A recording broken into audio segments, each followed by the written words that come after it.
Good morning girls. BA second year की अर्थशास्त्र की क्लास में यूनिट फर्स्ट के अंतर्गत मुद्रा का मूल्य व इसमें परिवर्तन से संबंधित टॉपिक अपना चल रहा है। इसके अंतर्गत हमने ये देखा कि मुद्रास्फीति के प्रकार, साथ में मुद्रास्फीति उत्पन्न क्यों होती है, इसके प्रभाव क्या होते हैं, इसको दूर करने के उपाय, और इसके बाद विस्फीति जो कि दूर करने के उपायों के अंतर्गत आती है।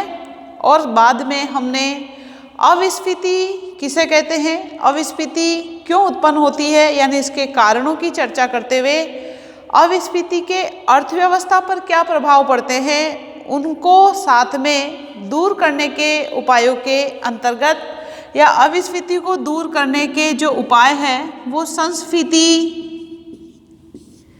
कहलाते हैं। इन सभी के बारे में विस्तृत रूप से चर्चा की। इसके बाद हमने ये देखा कि मुद्रास्फीति को अर्थव्यवस्था के लिए अन्यायपूर्ण और अविस्फीति को अनुपयुक्त क्यों कहा गया, यानी मुद्रास्फीति का अर्थव्यवस्था पर क्या प्रभाव पड़ता है और अविस्फीति का अर्थव्यवस्था पर क्या प्रभाव पड़ता है, इसके बारे में हमने विस्तृत रूप से चर्चा की। मुद्रास्फीति की अपेक्षा अविस्फीति को ज़्यादा खतरनाक बताया गया है अर्थव्यवस्था में, क्योंकि इसके प्रभाव ज़्यादा नेगेटिव पड़ते हैं, नकारात्मक प्रभाव ज़्यादा पड़ते हैं अविस्फीति के। इस प्रकार अर्थव्यवस्था में अविस्फीति अनुपयुक्त कहलाई गई है। इन सभी का हमने विस्तृत रूप से चर्चा कर दी। अगर आपका विस्फीति से संबंधित क्वेश्चन आता है या संस्फीति से संबंधित क्वेश्चन आता है तो मुद्रास्फीति को दूर करने का उपाय ही, या मुद्रास्फीति को जो कि एक समस्या है या एक बीमारी है, इस बीमारी का इलाज क्या कहलाता है, विस्फीति कहलाता है। क्या कहलाएगा, विस्फीति। आप लोग कंफ्यूज मत होना इसके लिए। इसमें देखो मैं यहाँ पर ऊपर लिख रही हूँ मुद्रास्फीति एक क्या है, समस्या है या एक बीमारी बोल सकते हो आप। तो इस बीमारी का जो इलाज है वो इलाज क्या कहलाता है, विस्फीति कहलाता है। इसी प्रकार संस्फीति जो है वो इलाज है किसका, अविस्फीति का। तो अविस्फीति भी एक समस्या है या एक बीमारी है, उसका इलाज संस्फीति है। इस प्रकार हमने जो है विस्तृत रूप से इसकी चर्चा की। अब हम एक नई चीज़ देखेंगे जो कि आज की अर्थव्यवस्था में पाई जाती है, और वो समस्या मुद्रास्फीति तो थी पहले, लेकिन मुद्रास्फीति के साथ साथ एक नई समस्या देखने को मिलती है। और वो जो समस्या होती है वो होती है मुद्रास्फीति के साथ साथ या महंगाई के साथ साथ बेरोजगारी की। कि एक तरफ तो वस्तुओं की कीमतें लगातार बढ़ रही है और दूसरी तरफ जो है अर्थव्यवस्था में बेरोजगारी की दर भी बढ़ रही है। और जब ये दोनों एक साथ पाई जाती है तो उस समस्या को या उस स्थिति को जो है वो कहते हैं स्टैगफ्लेशन। तो आप हेडिंग डालिए, आज इसी के बारे में चर्चा करेंगे। स्टैगफ्लेशन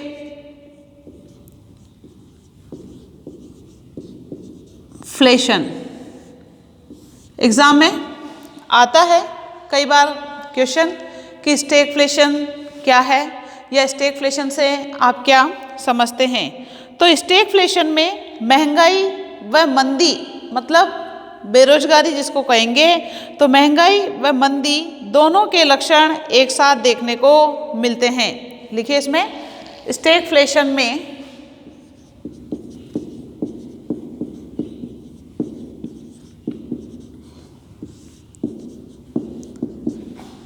महंगाई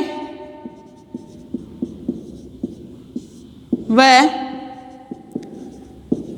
बेरोजगारी,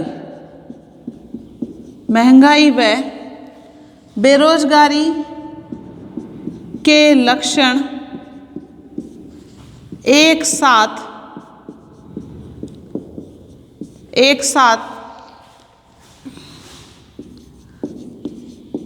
देखने को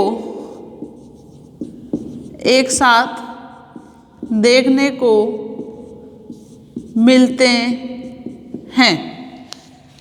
ये स्टैगफ्लेशन कहलाता है, जहाँ पर आपको ये लगे कि अर्थव्यवस्था में एक तरफ तो वस्तु की कीमतें लगातार बढ़ रही है, महंगाई लगातार बढ़ रही है, और दूसरी तरफ जो है अर्थव्यवस्था में बेरोजगारी भी बढ़ रही है।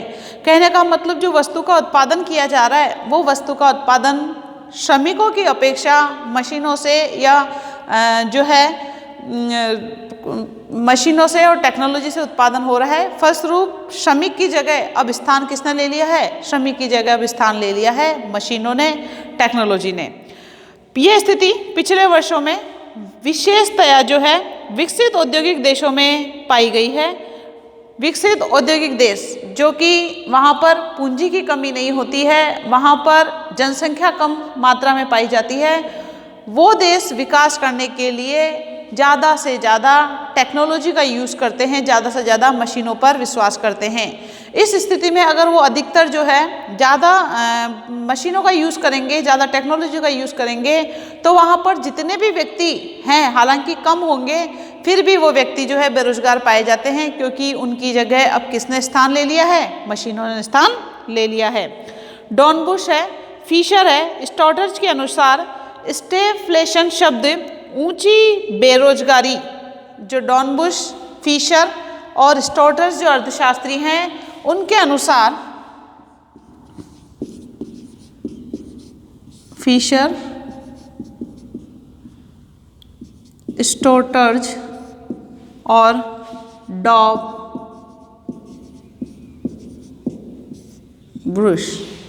इन अर्थशास्त्रियों ने स्टैगफ्लेशन को या स्टैगफ्लेशन शब्द ऊंची बेरोजगारी व ऊंची मुद्रास्फीति को व्यक्त करने के लिए गढ़ा गया है। स्टैगफ्लेशन शब्द बताया है ऊंची बेरोजगारी और ऊंची महंगाई, मुद्रास्फीति जिसको अपन बोलते हैं, उसके व्यक्त के रूप में इन्होंने स्टैगफ्लेशन शब्द को बताया है कि जहाँ पर बेरोजगारी की दर लगातार बढ़ती जा रही है, गतिहीनता, ऊंची बेरोजगारी का मतलब होता है गतिहीनता, क्योंकि हमारे देश में वस्तु का उत्पादन तो हो रहा है, विकसित देशों में वस्तु का उत्पादन तो हो रहा है, लेकिन साथ में यहाँ के जो श्रमिक हैं उन श्रमिकों को रोजगार नहीं मिल पा रहा है, तो वो देश गति कैसे कर पाएगा? गतिहीनता अर्थव्यवस्था में उत्पन्न हो जाती है। इस प्रकार इन अर्थशास्त्रियों ने इस स्टैगफ्लेशन को ऊंची बेरोजगारी के रूप में, ऊंची बेरोजगारी व ऊंची मुद्रास्फीति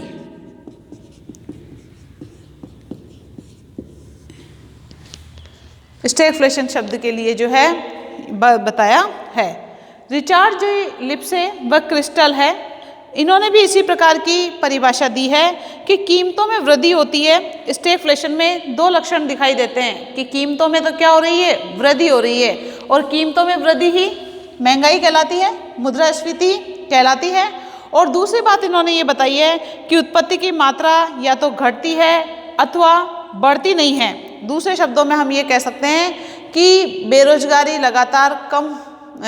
लगातार जो है बढ़ती जा रही है। हमारे यहाँ पर जो लोग हैं उनको रोजगार नहीं मिल रहा है, फलस्वरूप उत्पादन कम मात्रा में हो रहा है। उत्पादन कम मात्रा में हो रहा है या हो भी रहा है तो टेक्नोलॉजी और मशीनों के द्वारा हो रहा है।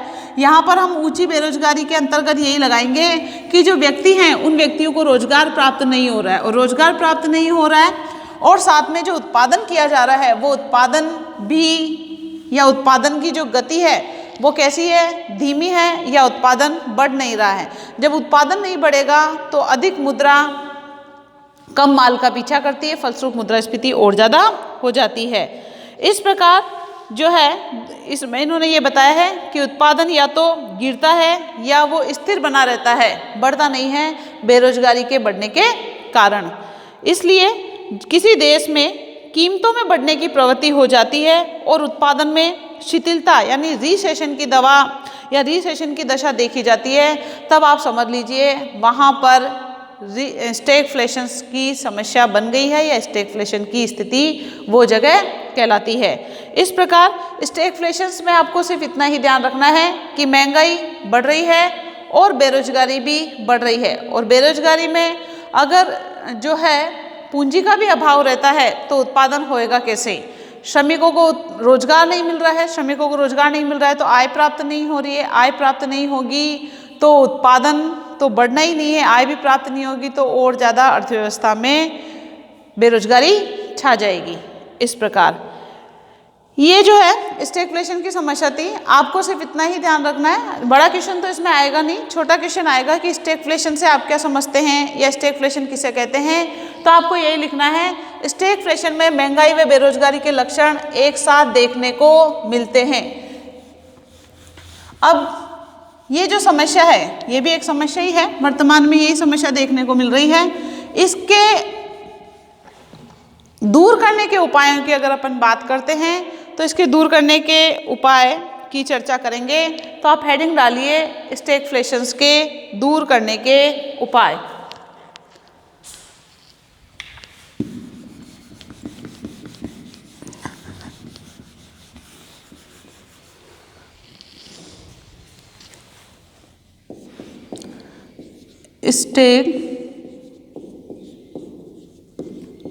स्टैगफ्लेशन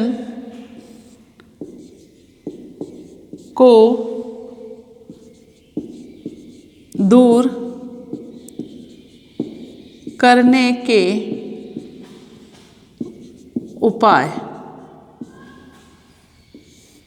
ये एक समस्या है तो इस समस्या को भी दूर किया जाना चाहिए। इसके लिए अर्थव्यवस्था में किस प्रकार से जो है उपाय किए जाते हैं ताकि ये समस्या दूर हो सके और अर्थव्यवस्था में स्थिरता बनी रहे। स्वाभाविक है स्टैगफ्लेशंस को नियंत्रित करने के लिए एक तरफ तो क्या करना होगा, मुद्रास्फीति को नियंत्रित करना होगा, महंगाई जिसको हम बोल रहे हैं उसको कम करना होगा और दूसरी तरफ उत्पादन या माल की पूर्ति को बढ़ाना होगा। कहने का मतलब व्यक्तियों को रोजगार देना होगा। ये मैंने आपको भी बता दिया, स्टैगफ्लेशन में एक तरफ तो महंगाई हो रही है, जैसे कि बात कर रहे हैं अपन मुद्रास्फीति को महंगाई बोलते हैं, महंगाई प्लस बेरोजगारी। आप ऐसे भी लिख सकते हो, जहां पर महंगाई और बेरोजगारी के लक्षण एक साथ देखने को मिलते हैं वो स्टैगफ्लेशन कहलाता है। अब यहाँ पर महंगाई को या मुद्रास्फीति को क्या किया जाए, नियंत्रित किया जाए, कीमतों को बढ़ने से रोका जाए। साथ में कीमतों को बढ़ने से कैसे रोका जाएगा, उत्पत्ति में वृद्धि करके, उत्पत्ति में वृद्धि या माल की पूर्ति में वृद्धि करके और व्यक्तियों को रोजगार देके। जब उत्पादन बढ़ेगा, उत्पादन बढ़ता कैसे है, श्रमिकों को रोजगार दिया जाएगा। जब श्रमिकों को रोजगार दिया जाएगा तो बेरोजगारी धीरे धीरे कम हो जाएगी और जब उत्पादन बढ़ता है, उत्पादन बढ़ेगा तो आपकी जो वस्तुओं की जो कीमतें हैं जो कि लगातार बढ़ रही है वो धीरे धीरे नियंत्रित होने लग जाती है। तो यहाँ पर ये बता रहे हैं कि मुद्रास्फीति को नियंत्रित करने के लिए हमें उत्पादन को बढ़ाना होगा, माल की पूर्ति को बढ़ाना होगा। अतः इसमें मांग पर नियंत्रण के साथ साथ पूर्ति बढ़ाने की दिशा में भी प्रयास करने होंगे कि ये जो महंगाई बढ़ रही है, अधिक मुद्रा कम माल का पीछा कर रही है, तो सबसे पहले हमें मांग को कम करना होगा और पूर्ति को बढ़ाना होगा। इसमें देखो आप एक डायग्राम के द्वारा भी समझ सकते हो, मांग को कम करना और पूर्ति को बढ़ाना। ये एक्स एक्स है, ये आपका 0x है, ये y अक्ष है। यहाँ पर वस्तु की क्या शो होती है, कीमत शो होती है, दर्शाई जाती है। यहाँ पर वस्तु की मांग व पूर्ति, मांग व पूर्ति है। कीमतों का निर्धारण आपको पता ही है, मांग वक्र और पूर्ति वक्र के द्वारा होता है। तो यहाँ पर देखो ये डी वक्र और ये एस वक्र है। एस वक्र को पूर्ति वक्र बोलते हैं, डी वक्र को मांग वक्र बोलते हैं। इन दोनों के कटान से यहाँ पर देखो कीमत का निर्धारण हो गया, मान लो 0p, और मात्रा का निर्धारण हो गया जिसमें मांग और पूर्ति दोनों आती हैं, वो हो गया आपका 0q। अब यहाँ पर देखो मैंने आपको क्या बताया, मांग को तो कम किया जाए। अब देखो मांग को कम किया तो मांग वक्र आपका किधर शिफ्ट हो जाएगा, नीचे की तरफ शिफ्ट हो जाएगा और वो हो जाएगा D1। पूर्ति में वृद्धि की जाए, पूर्ति में वृद्धि की जाएगी तो देखो पूर्ति वक्र जो है एस से S1 हो जाएगा। अब यहाँ पर देखो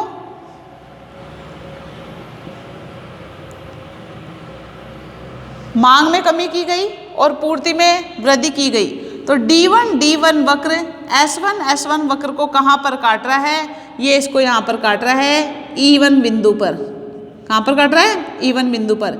यहाँ पर देखो वस्तु की कीमत गिरकर P1 हो जाएगी और वस्तु की मात्रा भी जो है बढ़कर Q1 हो जाएगी।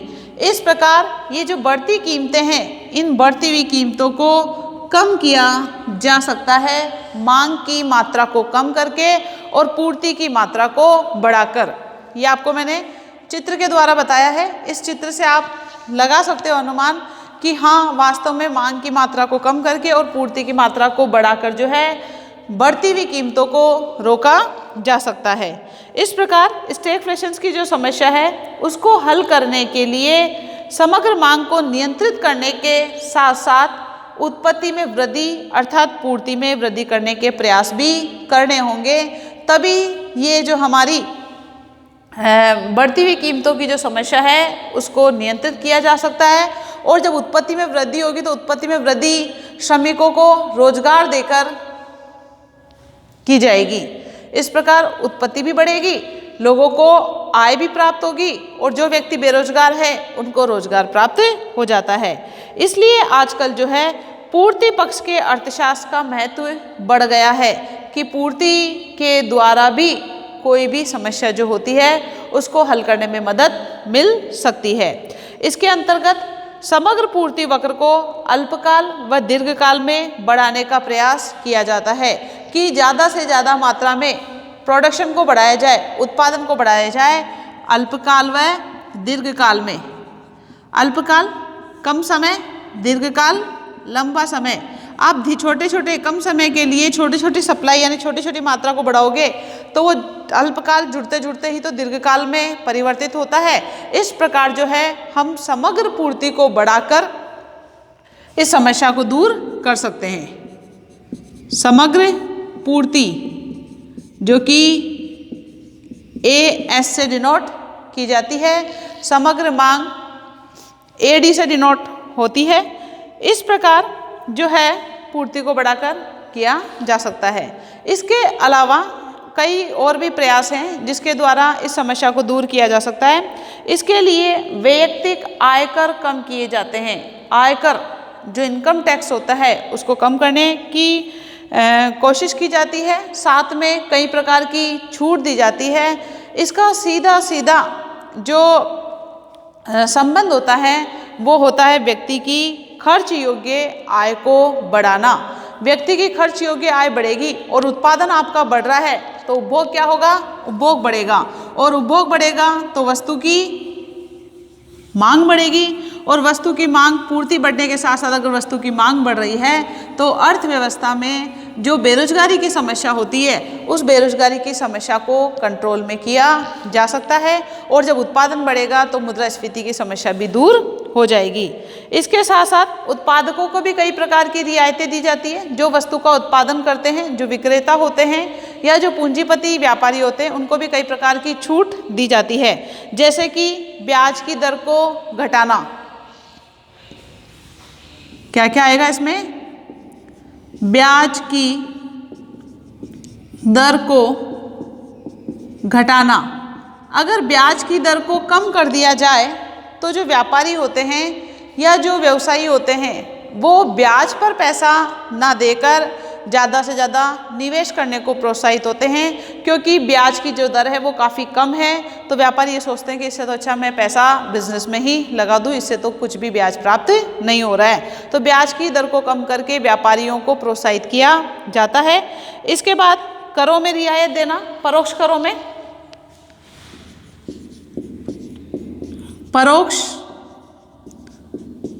करों में रियायत या छूट जिसको बोलते हैं वो परोक्ष करों में रियायत देना।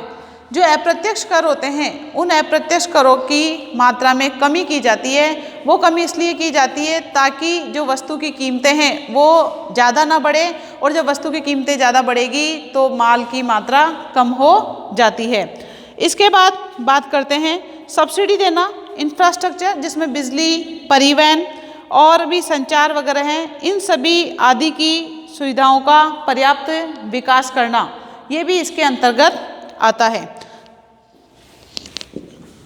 थर्ड आ जाएगा सब्सिडी देना, सब्सिडी जिसको अनुदान भी बोलते हैं।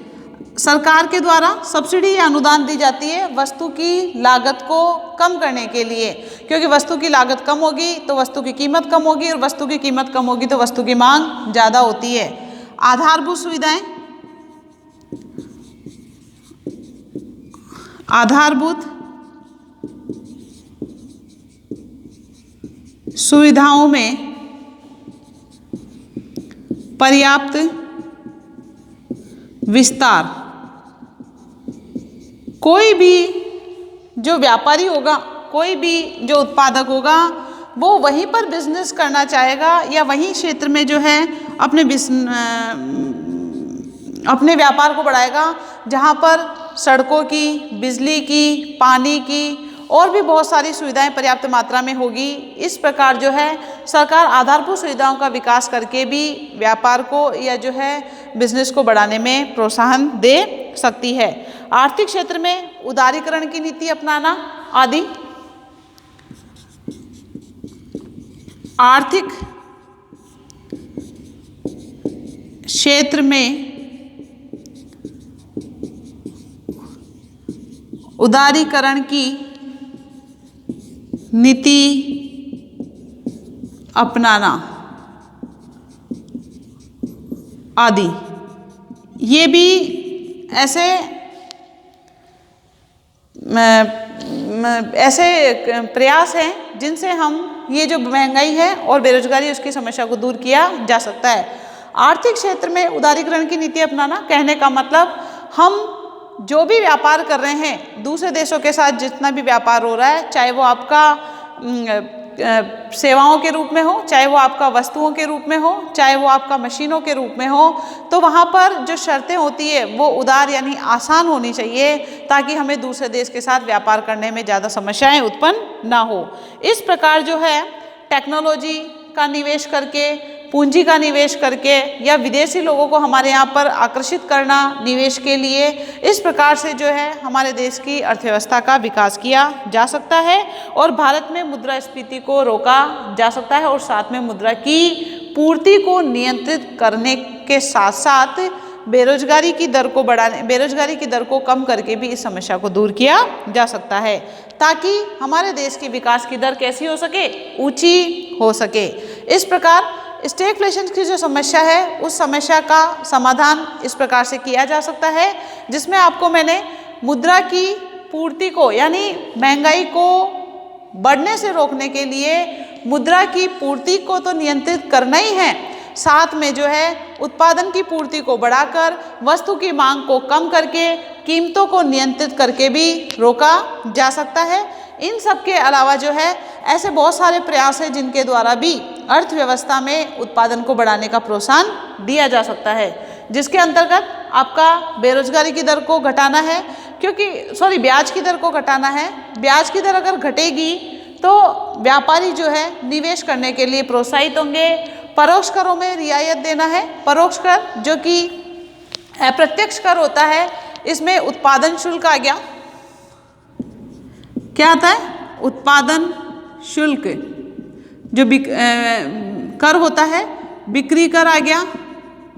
इनकी मात्रा में रियायत देना, रियायत का मतलब होता है छूट देना।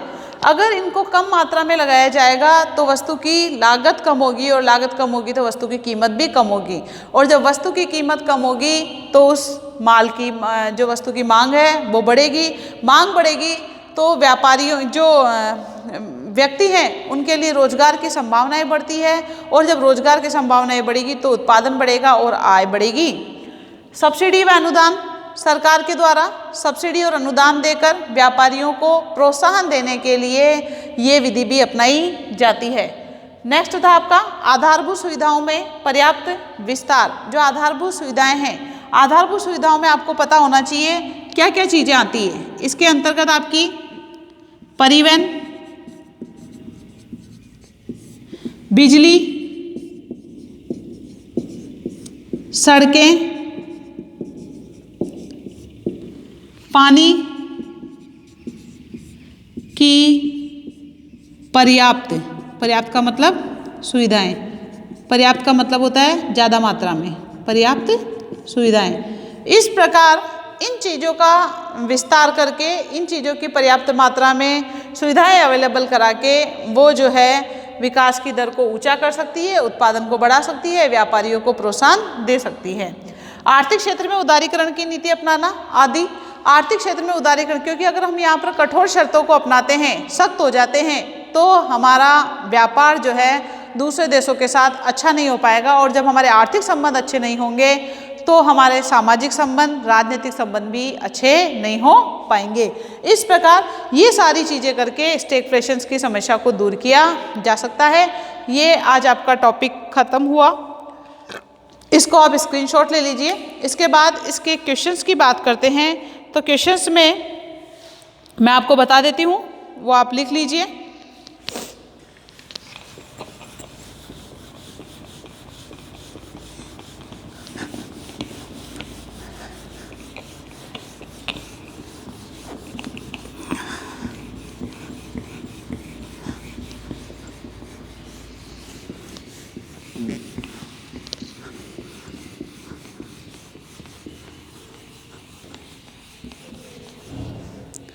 इसके अंतर्गत सबसे पहले छोटे क्वेश्चंस के रूप में मुद्रास्फीति किसे कहते हैं, या मुद्रास्फीति की परिभाषा बताइए या अर्थ लिखिए।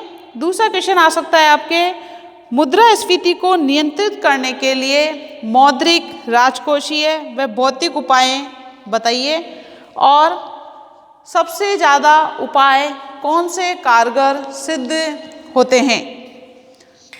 भौतिक उपाय पढ़े अपन ने, मौद्रिक उपाय पढ़े, राजकोषीय उपाय पढ़े, तो इनमें से सबसे कारगर कौन से उपाय सिद्ध होते हैं। वैसे मैं आपको जो है क्वेश्चंस लिख के भेज दूंगी, फिर मैं आपको बोल के बता रही हूँ। इसके साथ साथ मुद्रास्फीति अन्यायपूर्ण है एवं अविस्फीति अनुपयुक्त क्यों, स्पष्ट कीजिए, ये भी इम्पोर्टेंट क्वेश्चन बनता है।